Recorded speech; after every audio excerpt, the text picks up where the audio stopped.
This plan is stupid enough that it might actually work. Two of your companions are seated at the same table as you are, but only a few people away. Your other two companions are seated at the other table on the other side of the feast hall.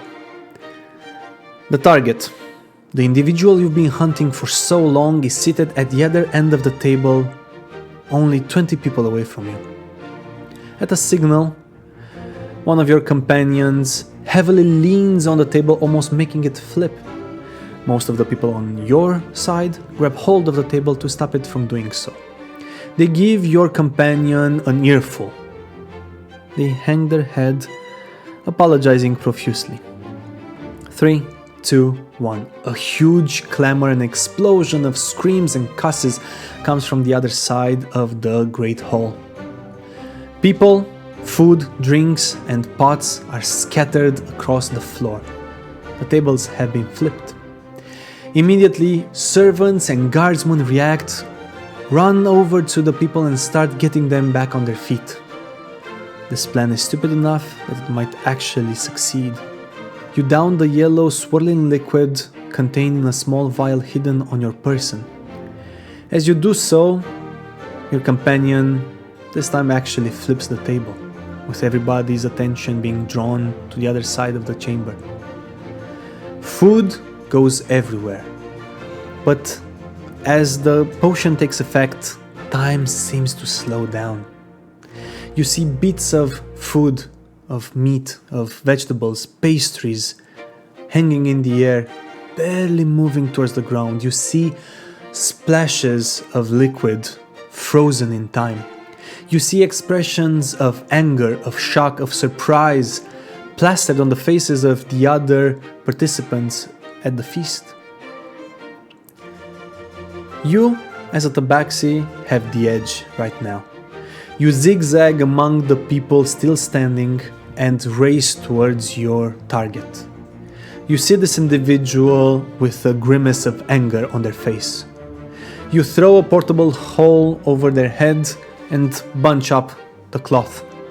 You then scurry up very quickly a column and onto the balcony above. You go through a door that's been conveniently left open by one of the servants in exchange of a few coins. You race down several corridors, passing by guardsmen who barely register you. You reach the last door. You go through the chamber, close the door and lock it behind you.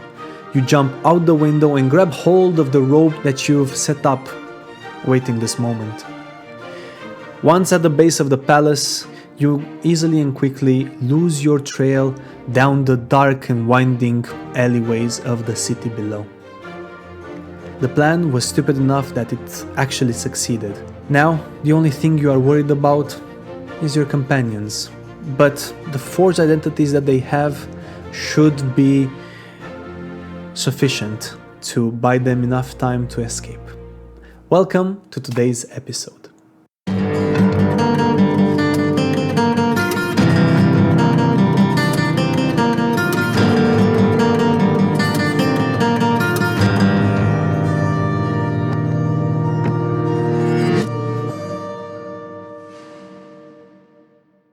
Hello everyone and welcome to Funky Monkey MP, the place where you get your weekly dose of miniature painting, history and world building.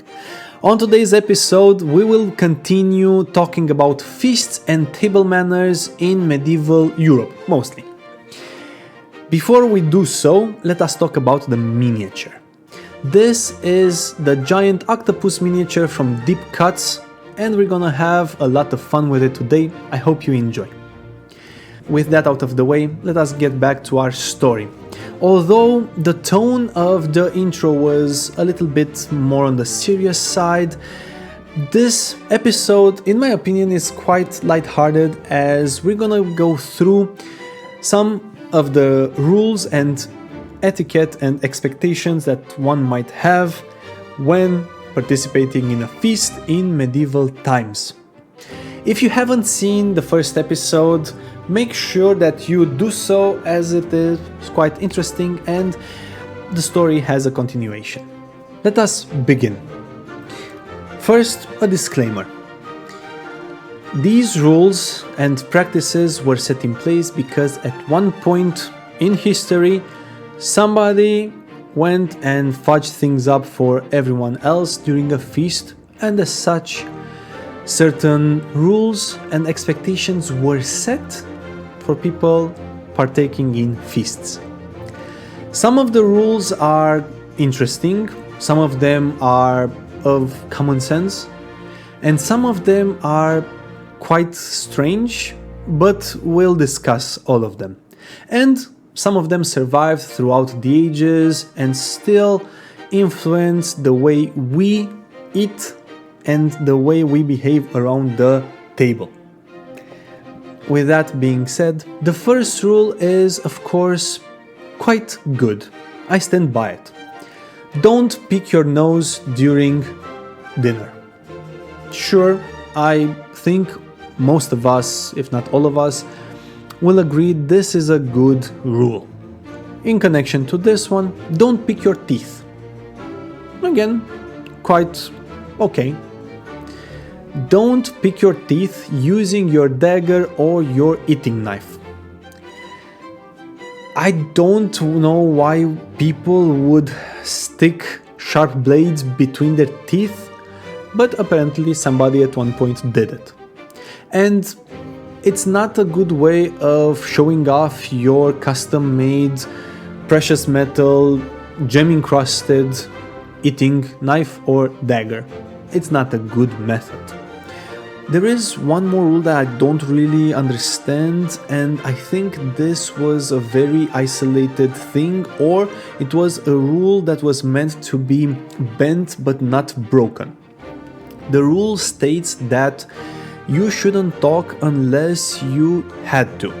This, in my mind, kinda contradicts the idea of a feast, the idea of having a loud, cheerful party with copious amounts of food and copious amounts of alcohol, a debauchery basically. In theory, the expectation was that you would speak only to the people to your left or to your right and perhaps one person over. You weren't really allowed, or it was frowned upon to try to talk to the person in front of you on the other side of the table, because most of the tables were quite wide, and speaking to the person in front of you usually meant that you had to raise your voice to be heard on the other side of the table. Now, again, I think this rule was meant to be a guideline as to not start shouting and screaming and throwing food and the such, but at the same time, I truly don't think that people, after having a lot of food and alcohol, were quiet while having dinner and being at a party. I don't know, it just doesn't sound right to me. And there is one more part to this rule. When it comes to people of the lowest rank present at the feast, they wouldn't be allowed to speak with higher ranking people unless they were spoken to.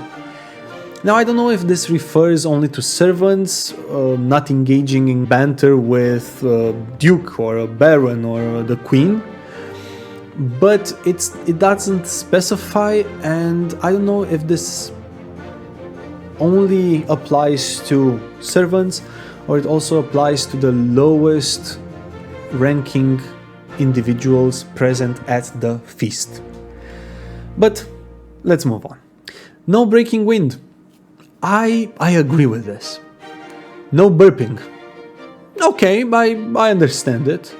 No throwing up at the dinner table. This is surprising because, well, we went with breaking wind, we went with burping.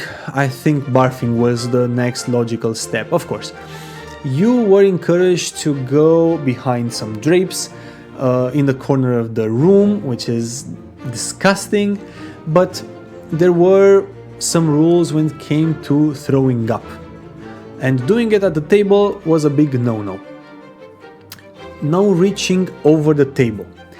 If you reached over the table, you didn't really have a reason to do so. You would have gotten your clothes in the food, you would contaminate everything, it would be impolite, you might flip the table. It was a lack of manners. Do not touch your face. I understand this one. At first I didn't that much, but I understand this one. If you started wiping sweat off of your brow, if you started scratching your beard or running your hand through your hair, and then putting the same hand in the platters with all of the food of which everybody ate and start rummaging through in search of the piece you wanted, that would spoil everything, would contaminate everything. That was a big no-no. And although people in medieval times didn't have concepts such as germs or viruses, they did know that cleanliness was very important because dirt spreads disease. So I understand this one. But the next one is it breaks my mind a little bit and it breaks my soul a little bit. So let's just go through it. If you had an itch on your face or on your neck, it would have been a lack of manners to use your hand and scratch. Of course, you couldn't use a spoon or you couldn't use your knife.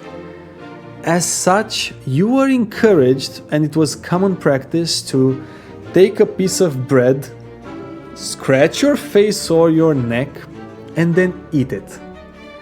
I mean, for me, it's very disgusting. I would rather have people just scratch their itch and then, I don't know, just wash their hands in the available basins, instead of seeing them scratch their face and then eating the piece of bread. I mean, that's to understand why I have such a weird reaction to this. While I was a kid, I had a friend who lived with his grandmother or great-grandmother. I can't remember, it's been too long. But whenever I went over and we ate, if we had an itch and we wanted to scratch, we would always get a slap on the wrist and be handed a piece of bread and encouraged to scratch with the bread and then eat it. And for me, this has... Oh, I'm getting scratchy now. For me, this is quite disgusting.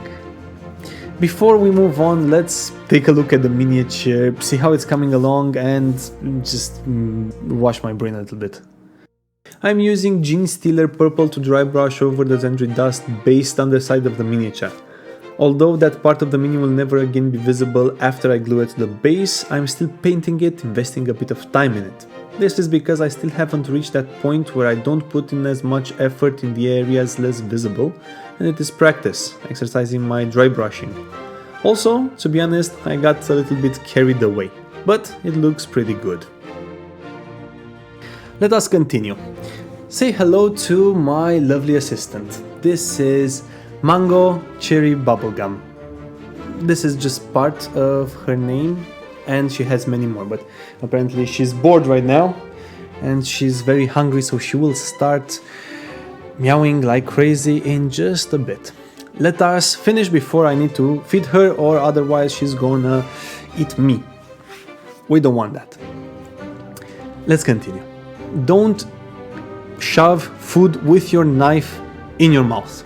Again, it goes back to the initial rules. This is a common sense rule. You wouldn't want sharp utensils in your mouth. No, you were prone to accidents. Do not eat before prayer. Seeing how religion was a very big part of medieval life, I can understand this one. Don't grab food off of platters with your bare hands. Instead, use your knife or, if need be, the spoon. This is interesting because it goes back to not touching your face and scratching your face and so on and so forth. And of course, you wouldn't want to contaminate and spoil everything, so you would use your knife and just select the pieces you want, or just grab whatever you could. And of course, if everybody was using knives, you wouldn't want to stick your hands in there, you might lose a few bits. So this is a very good rule. If the food was very spicy, and your eyes started watering, and your nose started running, you are encouraged not to use the towel, as it was only for wiping grease and gravy and such, but instead wipe your face with your sleeve. So this was accepted, while this was not. Sure, I don't agree with it. I'm glad that this rule is no longer applicable, but it was a quite important rule during medieval period. Especially because spicy food wasn't that common, and whenever somebody ate a little bit more spicy, this was the natural reaction. Do not pet animals while eating. Again, a common sense rule, not petting cats or dogs that were infested with fleas, that were dirty, that lost out of hair, and then just start rummaging through the platters and contaminate the food. It's a very good rule.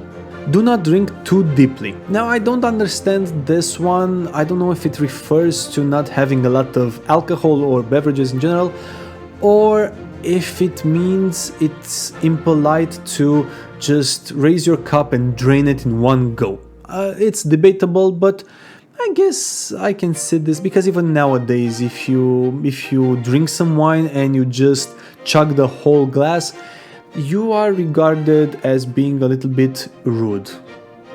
I think I understand it. And now, my favorites. Your pinkies should never ever touch food or body parts, yours or your fellow diners. Whenever you ate, you had to keep your pinkies up. This was because spices and condiments came in open containers. You would take your pinky and just scoop up some salt, some pepper, whatever, and sprinkle it on your food. Now, if your hands were dirty, of course you would contaminate the whole batch. But having one finger always clean and specially dedicated to this meant the chances of contaminating the containers were smaller. Of course, this means that the people doing this had clean nails, and I'm not sure that was always the case. But again, being at a feast, having your hands washed, I think it's pretty okay. Although it's... But think about how you drink, let's say, an espresso or a cup of coffee using one of your grandparents' cups, or a cup of tea. Even mimicking drinking a cup of something and I have my pinky raised. It's been so deeply ingrained in our collective minds over the centuries that even now instinctively we tend to keep our pinky clean. It's interesting. And in my opinion, the pièce de résistance, why do people around you always tell you never set your elbows on the table? Well, the answer is quite simple. In medieval times, as it happens in modern times, people didn't have tables long enough to accommodate tens of individuals. As such, even in great and wealthy kingdoms, when it came to feasts, tables would be pieced together. A tabletop set on supports, without being nailed down, without being secured. This meant that the table was not wobbly, but fragile. If you were to lean in and rest your elbows on the table, you transfer a lot of your weight on the table, and this could result in the table flipping, sending everything into the air. Now, imagine if this was such an important rule that has been repeated generation after generation after generation until it reached us and still influenced our lives. And I'm sure that even you were once in the position of telling somebody not to rest their elbows on the table. We are taught that this is impolite. Actually, it is a safety concern. Imagine the first time or the first few times this happened, I like to imagine that perhaps a king or a queen did this and sent everything flying, ruining everything. I know I have a weird sense of humor, but I generally find it funny and horrifying if it happened to somebody of a lower rank.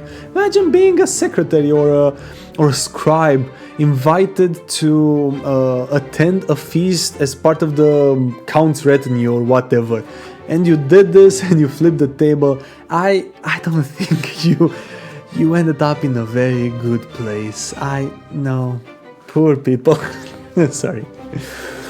Now, this is one of the fascinating rules that truly made it into my D&D campaign. And one last rule, because Mango's getting hungry, would be that you needed to leave your weapons with the porter upon entering the Great Hall. Weapons were not allowed into places where feasts were being organized, or usually there were very few places where you could actually bring your weapon. We're gonna have a whole video on weapons and their statute in ancient times and medieval times, and how you could carry them and where you could carry them, but you know the drill. Another time, another story. Before we wrap things up, 2 more pieces of information. But before we do so, join me in taking another look at the miniature, see how it's coming along. Using a 50-50 mix of White Scar and Fenrisian Grey, I am painting all of the Octopus's suction cups. Again, I realize that most of them will never be visible again, but I simply cannot leave them unpainted. I usually put on something interesting, a documentary or a favorite show, and just enjoy the repetitive part of the painting process. I'm also trying not to miss any of the cups, especially those on the visible parts of the tentacles. Looking good so far, I'm quite happy with the results. Welcome back. If the host of the feast was particularly generous and particularly gracious, they might have custom-made spoons engraved and crafted for the occasion, made out of rare and fine wood, made out of precious metals, engraved, encrusted, things that reminded you of the moment of the feast, things that celebrated the occasion. It was the equivalent, more or less, of going to a concert, being in the front row and receiving an autographed t-shirt. I'm a little bit exaggerating, but it was kind of like that. To be invited to a feast and then receive a spoon was a big deal, and people cherished these spoons. For us it's quite strange, but for them, seeing how eating utensils were quite expensive, it was a big deal.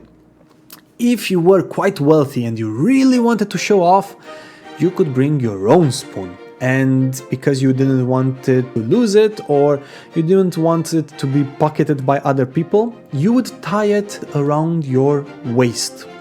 It's weird, but so fascinating if you come to think about it. Oh, and last thing I promise, at the high table, so the most important table, you would have the host of the feast. Of course, otherwise it would have been strange to just throw a feast and not be at the main table, but sure, on the dais. And next to the host would be the closest individuals, such as wives or parents, and then the guests of honor. Of course, depending on the court, depending on the guest, they would have a more central or peripheral position. The feast ended when the steward of the hall would give a blessing. If it was in Europe, it would have been a blessing in Latin. And then the host or the highest ranking individuals would stand up and walk down between the tables and out of the room, signaling the end of the feast. If you've reached this far into the video and you enjoyed it, make sure you hit that like button, as it helps out the channel tremendously. And if you haven't done already and I managed to convince you, make sure you hit that subscribe button. And Don't forget to check out my other videos, part 1 of the feasts and what people ate in ancient times. You might enjoy it. Thank you so much for the privilege of your time. I truly hope you found some inspiration today, or at least found out something new. I can't wait to see you all here next week on Funky Monkey MP. Have yourselves a wonderful, wonderful day. Cheers.